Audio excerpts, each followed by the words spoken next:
I'm a whore for Mafia romances.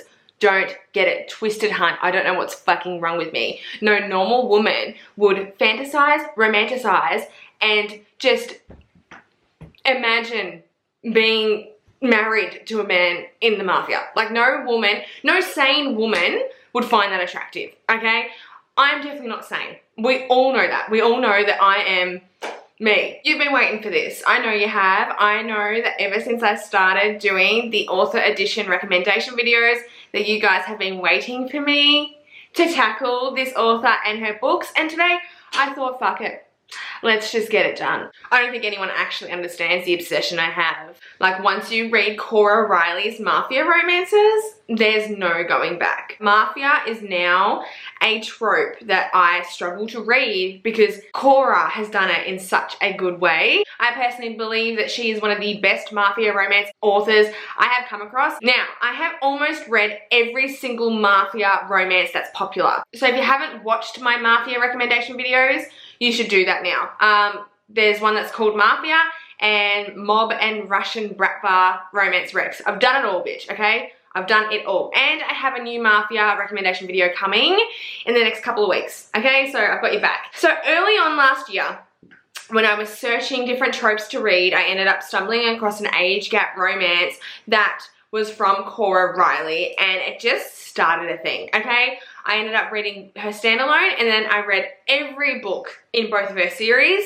Hands down, still to this day, nothing can top it, okay? These are my favorite books, my favorite series. I feel like they are the best Mafia series as well.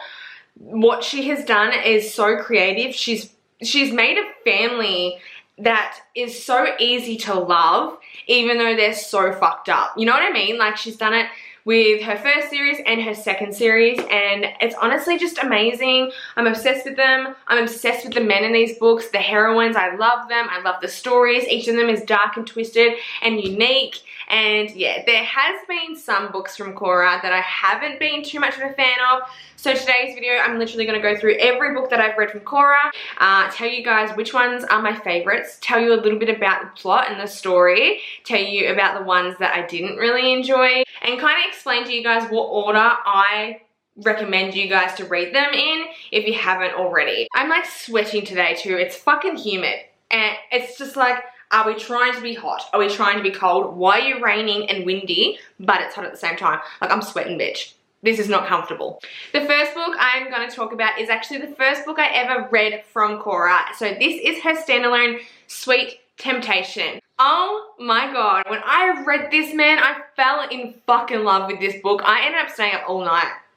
I ended up reading it from like 11:30 till about, I think it was 4 o'clock in the morning. I got up at 6 and went to work, and then I read it on my lunch break, got home quickly and finished it off. Like, I devoured this book, and I am a sucker for age gaps, so that's why I stumbled across this.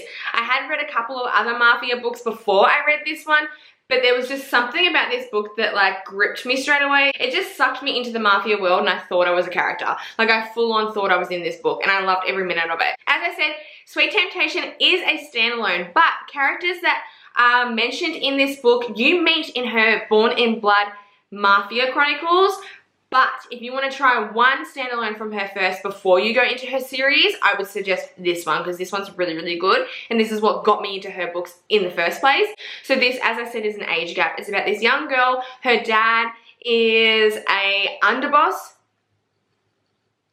A lot of underbosses and capos and stuff like that, just in general, marry off their daughters. Arranged marriages are super, super popular in the Mafia world, especially the one Cora has created. I'm unsure if that's actually a thing in real life. I would assume so, but as I said, I'm not some Mafia fucking princess, so I don't fucking know. They do it for many reasons, yeah?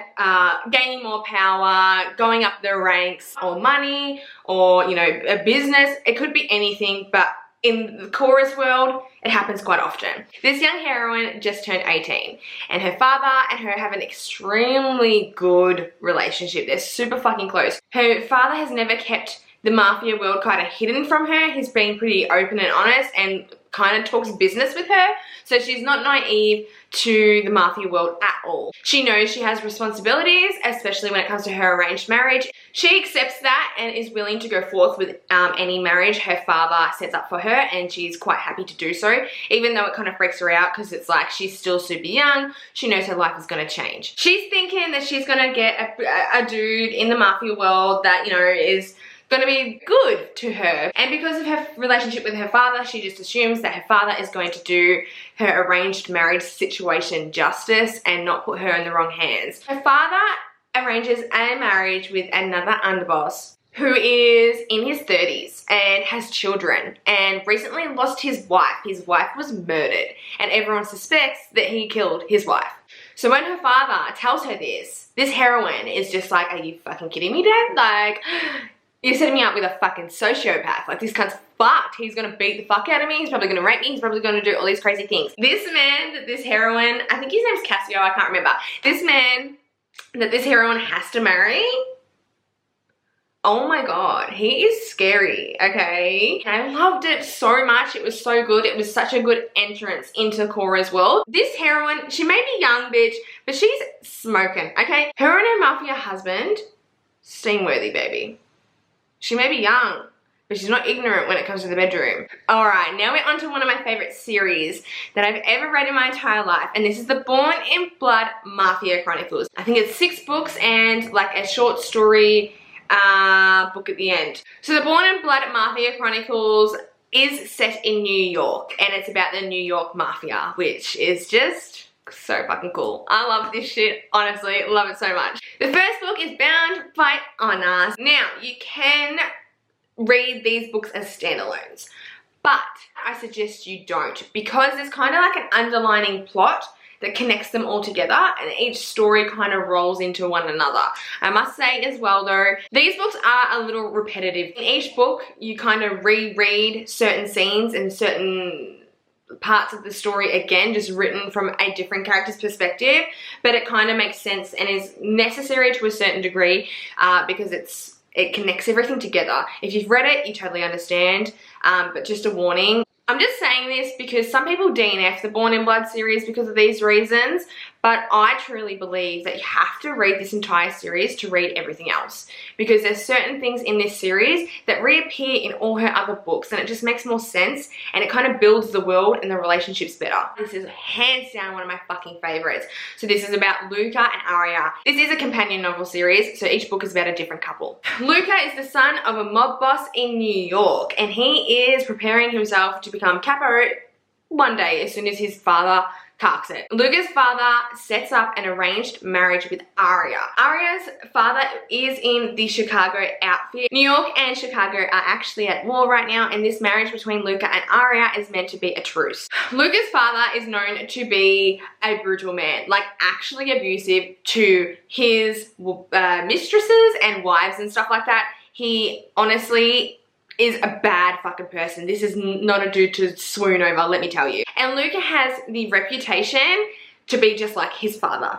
Aria is a mob princess who's been very much caged throughout her life. She's just been trained and raised to be like a mafia wife. She was raised to like speak proper, dress proper, act a certain way. She knows that like when she does get married, she has to fulfill her husband's needs. When she finds out that she's marrying the notorious Luca, she freaks the fuck out. She's petrified, absolutely petrified, because she knows so much about him and his family. Luca is everything and more. He is like dangerous and notorious for like who he is, but yet he's got like a soft spot and he like actually treats Aria really well. So I love it. The next book is Bound by Judy. So this is about Dante and Valentina. So Dante is the up and coming capo of the Chicago outfit, and Valentina is actually Aria's cousin. Dante recently lost his wife to cancer, and he's getting quite old now, and his father is definitely putting some pressure on him to reproduce children. So Dante feels that it's appropriate to remarry. He's not looking for someone to actually be married to, if you know what I mean. Like, he just wants it signed on paper. He doesn't really care to be married because he's not quite over his ex-wife yet. So he chooses Valentina because she also has been married, but her husband died, so she's a Mafia widow. And usually when you're a widow in the Mafia, it's very hard to be remarried. A lot of people don't want to remarry you, blah, blah, blah. So he just chooses her because she's a little bit older, she's, you know, a little bit experienced with the world, and just thinks it's going to be simple and like an easy relationship to have. He's very standoffish with Valentina, which makes her feel kind of insecure because she really wants to embrace him as a husband and take on the role as being his wife. He's also not very intimate with her, which causes issues with Valentina because she definitely wants to be intimate with him, and she tries to seduce him over and over again, but he just kind of like turns his nose up to her.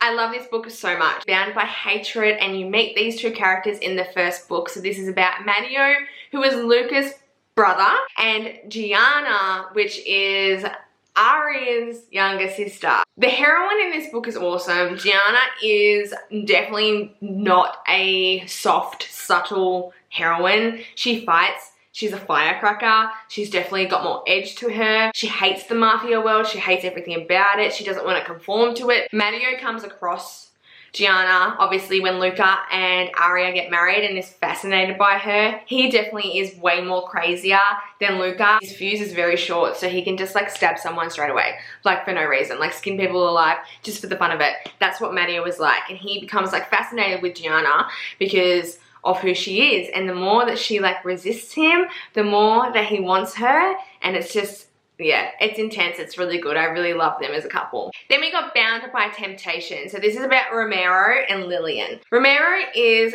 Aria's bodyguard. So he is a maid man for Luca in New York, and Luca doesn't really trust a lot of people, but he trusts this dude, especially when it comes to Aria's life. He has a romantic relationship with Lily.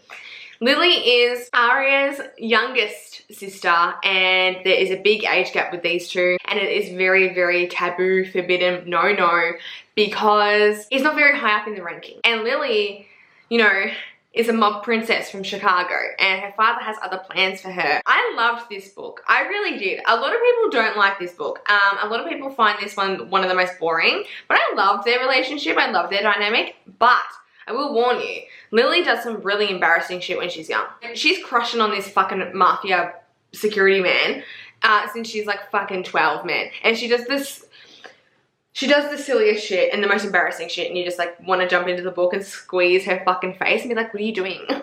Like, what are you fucking doing? He's a grown-ass man, girl, and you're a child. Then we have Bound by Vengeance. Now this doesn't really connect with the other books. This book doesn't really make a lot of sense in this series because it kind of sets up the next series. So I do recommend you read it. It's not my favorite though. It could totally be skipped over. So this is about Cora and Growl. So Growl is the enforcer of the Las Vegas Kimura Mafia. Okay, so you've got the New York Mafia, the Chicago outfit, then you got the Kimura, alright? And they're kind of all like at each other's throats, and you know, they're trying to do marriages here and marriages there to try and fucking, you know, smooth over the shit that's going on. But they're constantly at each other's throats, alright? Moving on. Cora is the daughter of this finance dude or something who works for the Las Vegas fucking Kimura capo, and he's stealing money from them, so he ends up getting killed. So the capo of the Kimura gives Cora literally to Growl as like a gift. Like, here you go, have a woman. Like, we're not gonna kill it. If you're not gonna kill it, I don't know, keep it locked up or something. So that's what Growl does, okay? He takes her home and he keeps her fucking captive. Growl as a character, he is fucking rough around the edges, let me tell you. Like, he is not like one of these suave fucking Italian suit mafia men, okay? No. This cunt's like covered in tattoos, fucked up voice box, like lives in a dump. Like, it's an interesting story. Then we have Bound by Love, which is Aria and Luca again. And then you have Bound by the Past, which is Dante and Valentina again. And a lot of what goes on in these two books is to do with the next series. Even though I love Born in Blood, the Kimura Chronicles, bitch, this is my jam, okay? These honeys are my fucking honeys. I'm obsessed with the Las Vegas Kimura. Like, these motherfuckers, oh my god. Oh my god. Like, if they were fucking real, man, I would be like, book a flight to Las Vegas in the middle of a pandemic. I wouldn't give two fucks. Alright, so Luca and Matteo from New York have this reputation of being these crazy motherfuckers, yeah? And they've kind of proved it within their series. Well, imagine them, but 10 times fucking worse. And that's what you've got with the Kimura Chronicles. So it's about the Falcone family. And oh my god, I've never ever fallen in love with men like this before in my life.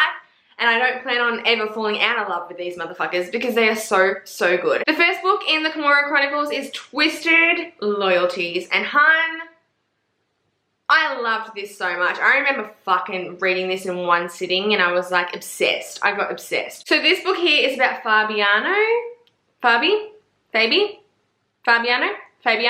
Ah, fuck. These Italian names, I can't say them. Look, I'm not good with foreign names in general, okay? It's a problem. He is the brother and the youngest sibling to Aria, Gianna, and Lily. So when they all left the outfit, shit went down with little old Fabi. His father disowned him, and now Fabi is a part of the Kimura. So this book is about him and Leona. Leona is just a random chick. She's got nothing to do with the Mafia. She ends up just moving to Las Vegas because she's trying to get herself together, get her life on track, and she moves in with her father who has a massive gambling problem and owes the Kimura lots and lots of money. It's really cool because she's not Italian and she's not a part of their world, which is usually unknown. You know, the Mafia men marry other Italian women. It's just a thing. It's just known, you know, even in real life. You know, you can't be me marrying a fucking Italian Mafia man, okay? You just can't. It's not a thing. Like, I'm Australian, you know? I'm not Italian. I don't have a drop of Italian in me. Not even, like, a hint. Like, none. Then you got Twisted Emotions, which is hands down my favorite book in this whole series. So this is about Nino and Chiara. So Nino is the second eldest brother of the Falcone family. He is a very interesting character. He has no emotion. So Luca actually organizes a marriage with Remo. So New York and Las Vegas come together for a truce to help out each other against the outfit because there's shit going down. Ends up picking Chiara, who is his cousin, and she's kind of tainted within the Mafia because her father betrayed the Mafia. Cora's books in general are pretty dark, okay? We're talking Mafia. We're talking like there's a lot of sexual assault, there's a lot of like prostitutes, there's a lot of like brutality, there's a lot of gore, you know, there's a lot to do with the Mafia business, so that's not light topics either. So if you're not into dark romances, you're not going to enjoy these books. But just a warning with Twisted Emotions, it is a very deep book. She's like a scared kitten. You know, loud noises, she flinches. She can't be around too many men. She gets very intimidated. She knows that no one in New York's gonna wanna marry her, so she just accepts it and she marries Nino. Nino is a king, babe. Like, I loved this book for him. He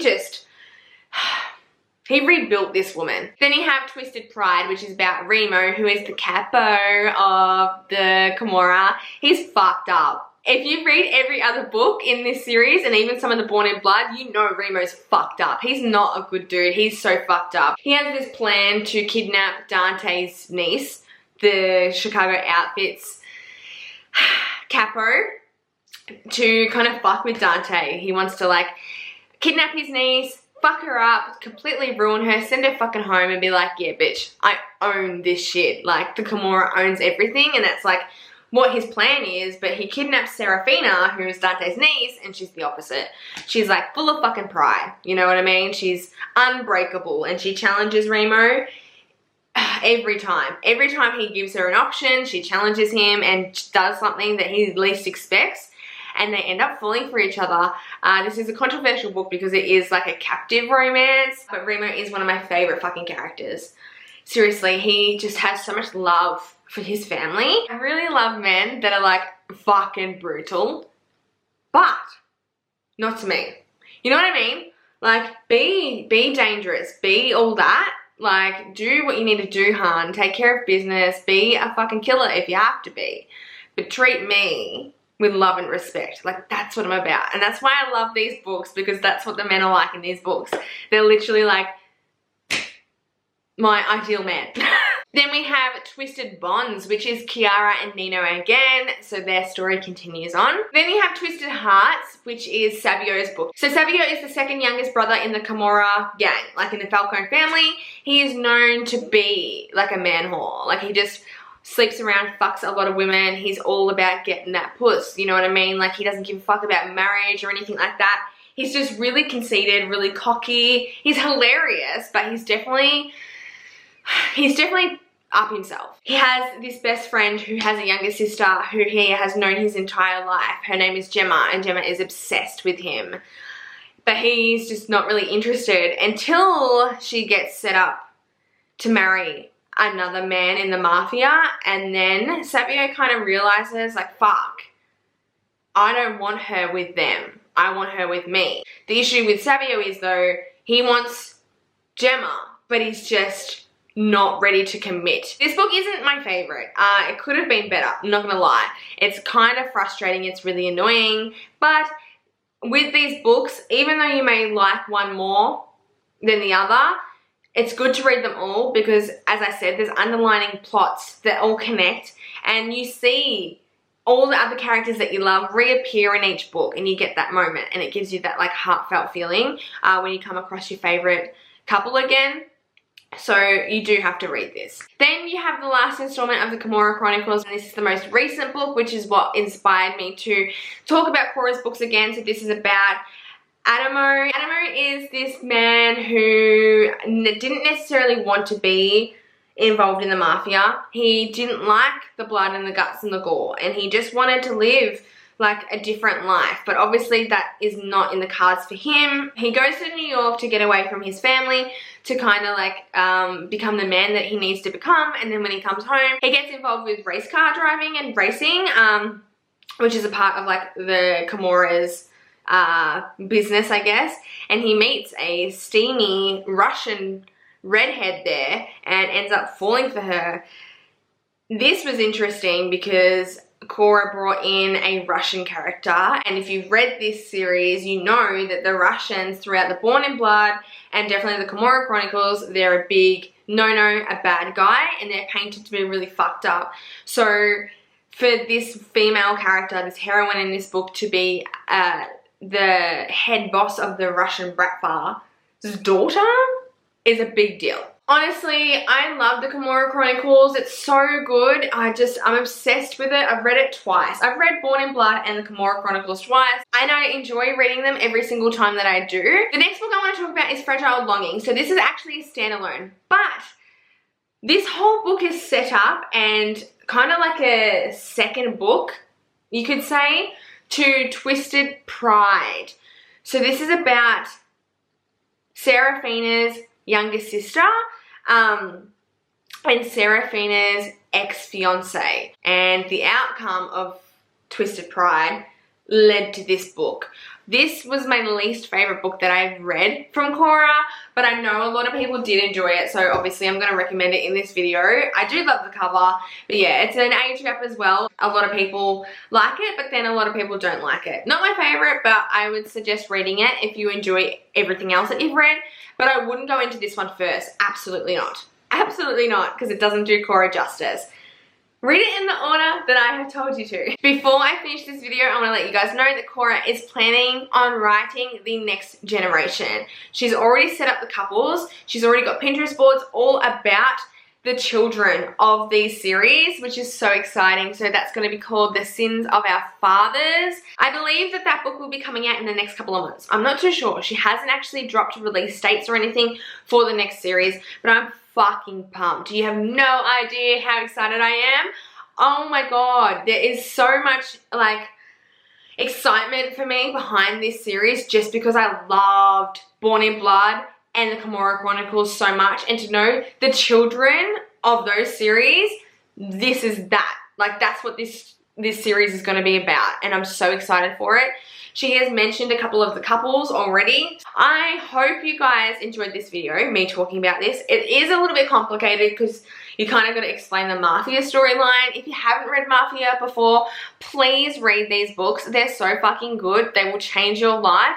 They're my favorite, honestly, and Mafia as a trope, as I said earlier on in the video, has been ruined for me because of these series and these books, because I just love them so much, and I think Cora did such a good job with them. That's it for the video. I hope you enjoyed. All the links to these books will be down below, and they'll be written in the order of what I suggest you reading them in. as well. So you can just go straight to Amazon and download it for your Kindle or buy the paperback if you want. It's totally up to you. You don't have to buy it at all if you don't want to. I hope you have a good day wherever you are, and I'll see you in my next video. Bye.